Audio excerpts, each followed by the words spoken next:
What if the wisest person in any room is the one who never stops asking questions?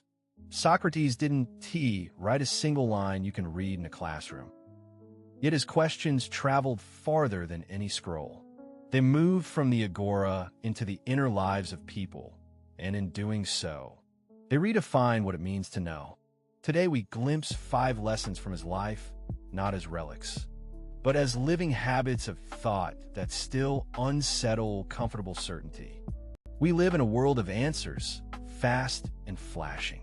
But wisdom, as Socrates insisted, begins when we pause to doubt the easy explanation. The first lesson is not to fill the space with certainty, but to invite the space to breathe with questions. Lesson 1. Question more than you confirm. He treated every claim as a hypothesis, every certainty as temporary, and every triumph as a checkpoint rather than a conclusion. In a crowded room, he would turn a confident claim into a dare to defend itself. And in that dare, learning began. Lesson 2 moves us from certainty to curiosity about ourselves. Know thyself, the temple inscription could have whispered into his ear. Socrates walked through markets and meeting halls with a sip. He questioned not only the world around him, but the person within. He wasn't measuring others' ignorance to feel superior. He was measuring his own. The more he learned about others, the more he admitted, with a quiet irony, that he knew nothing of substance. This humility, however paradoxical, is a radical claim. To realize you don't know is not a shame, but the first step toward any real learning.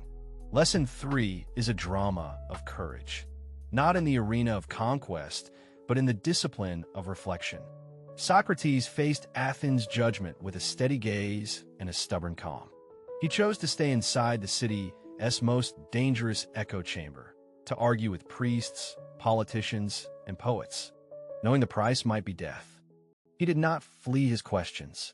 He let the questions carve him, shaping a life where proximity to danger becomes a proof of fidelity to truth. Courage here is not a weapon, but a willingness to be transformed by the truth you encounter, even if that truth shatters your plans. Let us move to lesson 4.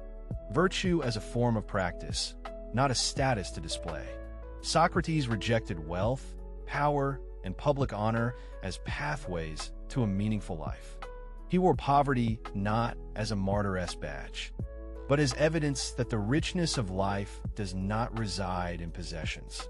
His contentment came from inner clarity, from aligning every action with a consistent standard. The city offered crowns and coins. He offered a daily apprenticeship in virtue. The paradox was not a rule book, but a living method for living well. A craft refined by conversation and by testing ideas against the pressure of daily choices. Lesson 5 is the hardest and perhaps the most provocative. The examined life is not a luxury, but a necessity for freedom. When Socrates drank the hemlock, he did not retreat from the world. He completed a full circle of inquiry. He faced death with a calm that looked as if it could only come from someone who has learned to listen to the quiet voice beneath fear. If life is a stream of moments, the examined life is the lens that clarifies what matters, filtering out noise to reveal a horizon that persists beyond the hour. In that sense, freedom is not escape from consequence, but alignment with what is true.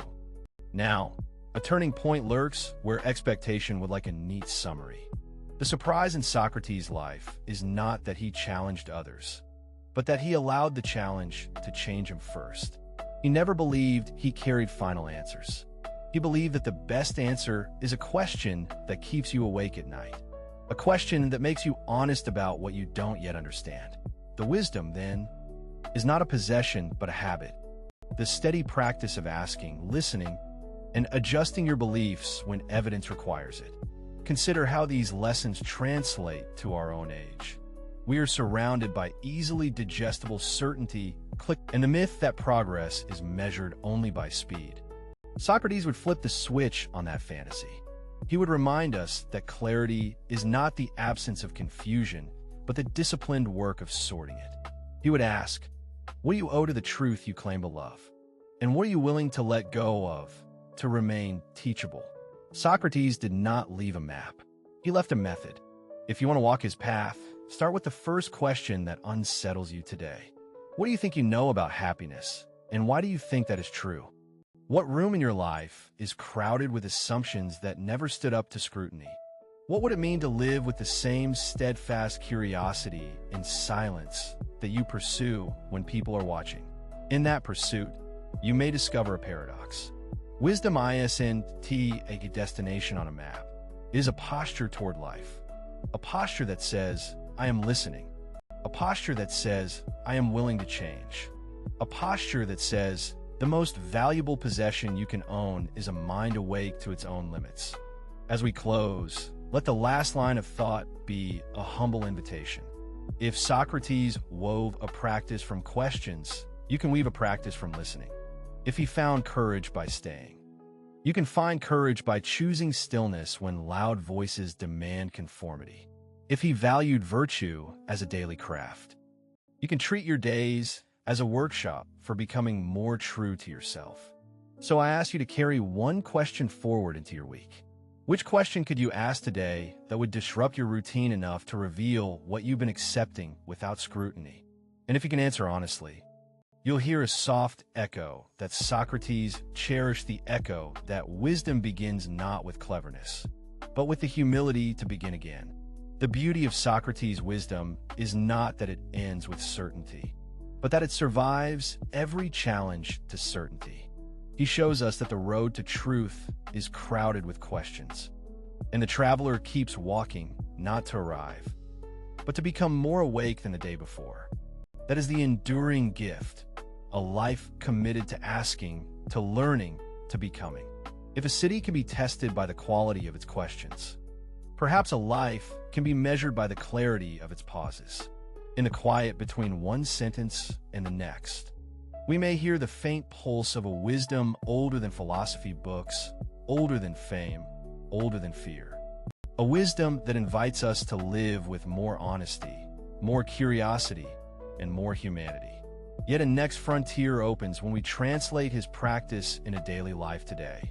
In boardrooms and online forums, the core move is the same.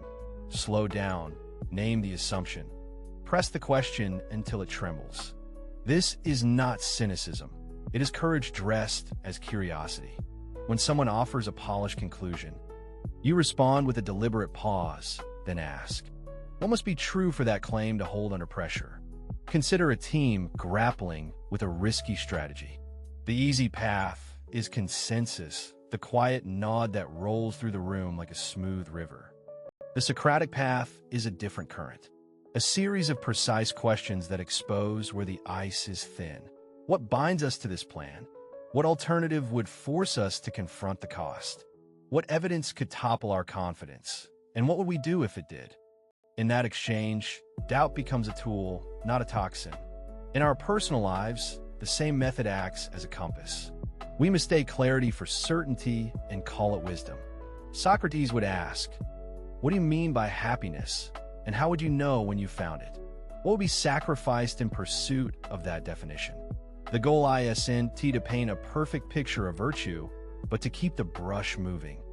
To prevent the canvas from hardening into a rigid story you've outgrown. We stumble here, as all of us do, at the edge where belief meets behavior. The final turn is not a dramatic reversal, but a quiet, stubborn practice.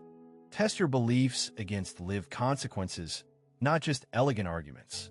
When you live with the consequences of your beliefs, you discover a new form of freedom, the freedom to adjust, to shed a worn idea. To start again with wiser questions. If Socrates stood in our era, he wouldn't demand you abandon your commitments. He'd invite you to measure them by their capacity to endure scrutiny, to bend without breaking when the data changes, to stay teachable when comfort calls you to stop growing.